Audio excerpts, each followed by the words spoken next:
కళ్ళు కైపెక్కించే పోకళ్ళు కాటేస్తే కాదంటానా ఇప్పుడైనా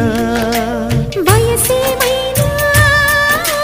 సొగసేమైనా మరపించే మనసేమైనా